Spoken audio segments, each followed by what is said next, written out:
What's going on, everybody? It's Ricky with Video Homicide. Welcome to day 1 of 31 Days of Halloween. Now, this is a commitment type series of videos that I've watched countless people start, countless people not succeed, and my goal here today is to start ahead of October 1st, that way to build up a back catalog of these videos. So with that being said, the first movie we're going to be talking about is none other than the love child of George Romero and Stephen King. We're talking about Creepshow.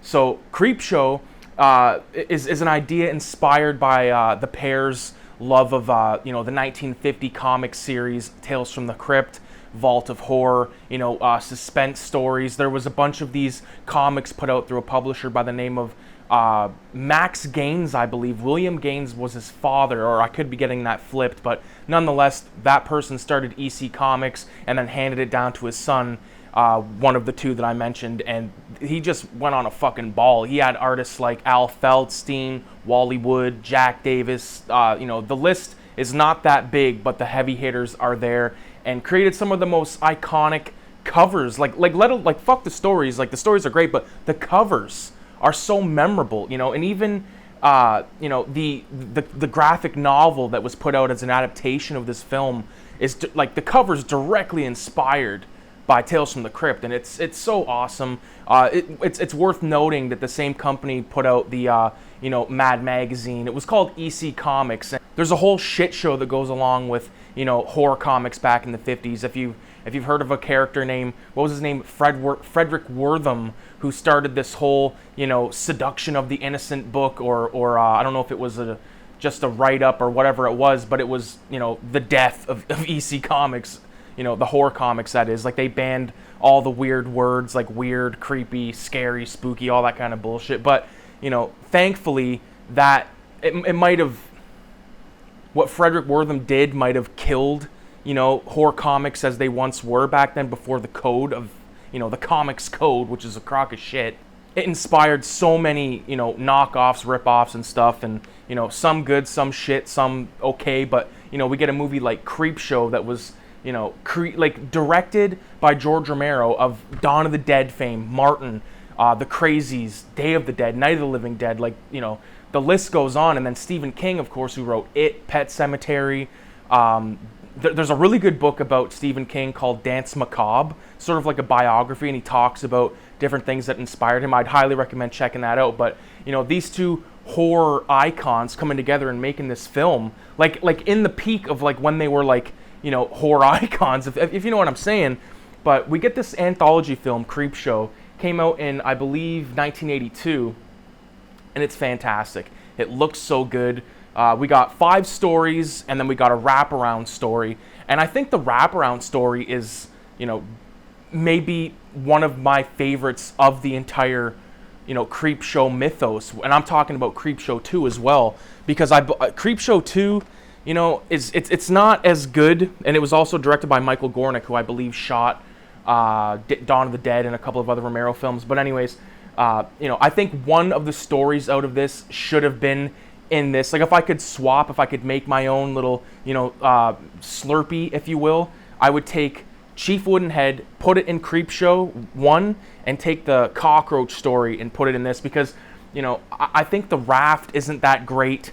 Although I do like the banter between the two guys, and I like how there's callbacks within that story going back to the Chief Woodenhead story, and I think it even goes into the final story in the series. I think there was only 3 in part 2. There was the hitchhiker story, which is decent. I like it. I like the actress. I like the the whole situation involving it, but I really would just take Chief Woodenhead and stick it into this one, but anyways, I'm getting way ahead of myself here. Creepshow, the 5 stories go like this. The first story, or the wraparound story, is all about this kid who's being reprimanded by his father for having these horror comics, and the father's abusive, slapping around and all that kind of stuff. And it's of note to point out that Tom Atkins was the father, and Joe Hill, which is Stephen King's son, who is now a writer in his own right, or he is writing novels, I believe, and he's done comics and stuff like that, but he plays this little kid. And at the end of the movie, we find out that after the father throws out the kid's comic, the garbage men come along. Of course, one of the garbage men is Tom Savini, and him and his partner, they're like, kind of taking a little bit of a break from doing their route, and they're like, oh, look at this, like, remember the things you could order? And there was a voodoo doll page, but someone had already sent from it. Like, they're like, oh, you can't get that, someone already sent for that.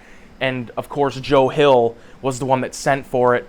And you even get a scene where the mother's folding the laundry and she sees that the father's shirt is all cut to shit, and little Joe Hill is using the voodoo doll that he sent away for, and he kills his father, who was a total asshole to him. And Joe Hill's little room is really cool. It's kind of got the Tommy Jarvis thing going on, but before Tommy Jarvis, like lots of horror memorabilia all around, and he's just like a little scumbag. And he gets a visit from the creep, who's like the the character on the cover here, who's doesn't really have much of a, I believe he has more of a role in the sequel, which is all animated, which I'm fine with because I love animation, but I do prefer this one, of course. But so that's your wraparound story. And then the first story is the fuck's the first story? Happy Birthday to You, or Happy Father's Day rather. So it tells the story of this woman who killed her father, who was like totally going out of his mind and just driving her nuts, so she killed him. And on Father's Day, no less. And every Father's Day she comes back, visits the grave, gets drunk, reminisces by the grave, all that stuff. But only this year, the father comes out of the fucking ground and kills her, kills them all. Actually, he doesn't kill them all. He leaves the wife of Ed Harris and her brother are left to, be presented this cake, which is, the one aunt's head on a platter, which I really like. And then from there we move on to the lonesome death of Jory Verrill, I believe, or Jody Verrill.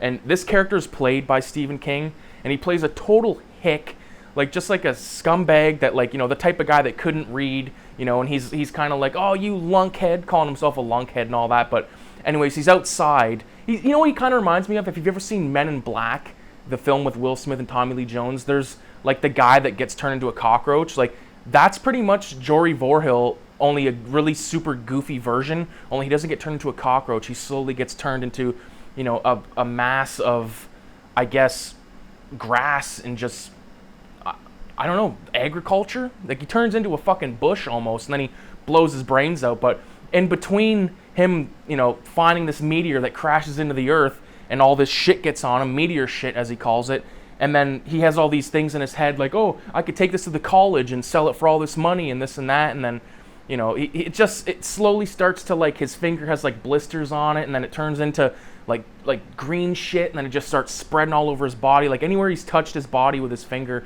And he gets a visit from like his dead father in the mirror, and the father's like, you shouldn't go in the bathtub because he's drawing himself a bath. And I just love it. I think it's awesome. It's definitely up there. It feels like a very short segment, which it is compared to the rest of them, but still really, really good. So the next story, I believe, was called Something to Tide You Over, and it's the story of Leslie Nielsen playing this husband whose wife is cheating on him, and he goes to the lover's place and basically kidnaps him, takes him to the beach, and makes him bury himself all the way up to his neck, like right near the water line, and the tide starts coming in. And when I was a kid, I really was freaked out by this one. Because of when Leslie Nielsen's in his apartment later on, or his house rather, and the monsters are kind of like lurking through his house. Like, that always freaked me out. I thought that the makeup job was really crazy. I believe probably Savini. I'm pretty positive it was Tom Savini, but this one, it's pretty good. It's pretty good. I like Leslie Nielsen at the end of it when he's freaking out. Like, he does a really convincing job of freaking the fuck out. And then, like, of course, he has like the line, "I can hold my breath for a long time," like. Classic stuff. And then moving on to what I consider the best Creepshow story, we got The Crate. Okay, so The Crate, and I recently read this on the Creepshow Fanatic Facebook page. Someone was saying like someone should make a remake, or excuse me, a prequel to The Crate, and that was technically already done, said someone online, and I agree with them. I won't be able to find it right now, but the film Horror Express with Christopher Lee and Peter Cushing, it's basically the prequel to The Crate, in some aspects. I really like that movie, but basically there's this janitor, and he's flipping his quarter to see if he's going to clean the roof, or clean the third floor or the first floor first. His coin gets lodged in this little lockade underneath the staircase, and he goes to find it, and when he's down there, he finds this big crate, and he calls one of the professors that he's buddy with. The professor comes down, and they remove this crate, and they open it up, and they see that there's this like purple beast commonly referred to as Fluffy. I don't really like calling him Fluffy, to be honest with you. I know it's like goofy to like call stuff that's really scary looking like cute names, or like if there's like a really tall guy, call him Tiny, or if there's like a really short guy, call him like Biggie or whatever the fuck it is. But I do like the makeup effect, or excuse me, the creature makeup on Fluffy made by Tom Savini. Like, it's so fucking cool, and the lighting all throughout this movie is so, it's almost like Dario Argento had his guy come in and light this movie, because there's reds and there's blues, and it looks fantastic. But the professor, or excuse me, the janitor gets eaten by Fluffy, for fuck's sakes, we'll call him that, and he calls his other buddy, who's got this total cunt wife played by Adrienne Barbeau, just call me Billy. And her husband, the friend of the professor, he's like, all throughout the segment, he's been having like these daydreams about killing his wife, and then he eventually gets this reason or this thought in his head, we can use Fluffy to kill the wife, and he does, and it's great. I love it. I think it's one of the best like anthology stories of all time. Like, that includes stuff that I've seen in films from the 70s, Asylum, Tales from the Crypt, Vault of Horror. There's tons of 1970s like Amicus anthology films out there. I highly recommend watching them all if you can. You can probably find like box sets. And the good thing about these kind of anthology flicks is they're easy to consume, and you get lots of content, lots of bang for your buck. So if you buy one of those, like, I don't know if it was Severin or Vinegar Syndrome or who put out that nice box set with all those Amicus films. I believe The Beast Must Die, that's not an anthology. And there was something else, but then there was Asylum. I was like, that is a nice box set. Unfortunately, I owned all the movies. I'm not going to shell out, up here in Canada, as you guys know, we pay an arm and a leg for stuff, so it's kind of hard for me to justify spending like $60 on something that I already own, unless it's like, something that special occasion kind of thing. But moving on to our final story in Creepshow, we got, I don't even remember what the fuck it was called, but it has this old man who's like this rich asshole. He's a total germaphobe. And, he's got this cockroach problem, and he's on the horn, or excuse me, he's on the phone. People that aren't from Canada are probably like, what the fuck's the horn? But he's on the horn, he's like talking to these guys saying like, you're fired, this and that. I got all these roaches, I'm calling the cops, and this and that. And then these cockroaches slowly take over his apartment. And like, I'm not the biggest fan of that segment. Like I said, I would swap it out easily for Chief Woodenhead. But, let me know what you guys think about Creepshow, because I think it is one of the best, and I'm pretty sure it's hard to find someone that's going to be like, well, that's fucking trash. There's a lot of really shitty anthology films, but there's a lot of good ones, and this is one of the best ones. So with that being said, I appreciate everybody for watching the first episode of the 31 Days of Halloween series that I've been wanting to do for years, so I'm glad I'm finally getting to kick it off. And with that being said, leave a 666 in the comments, and adios.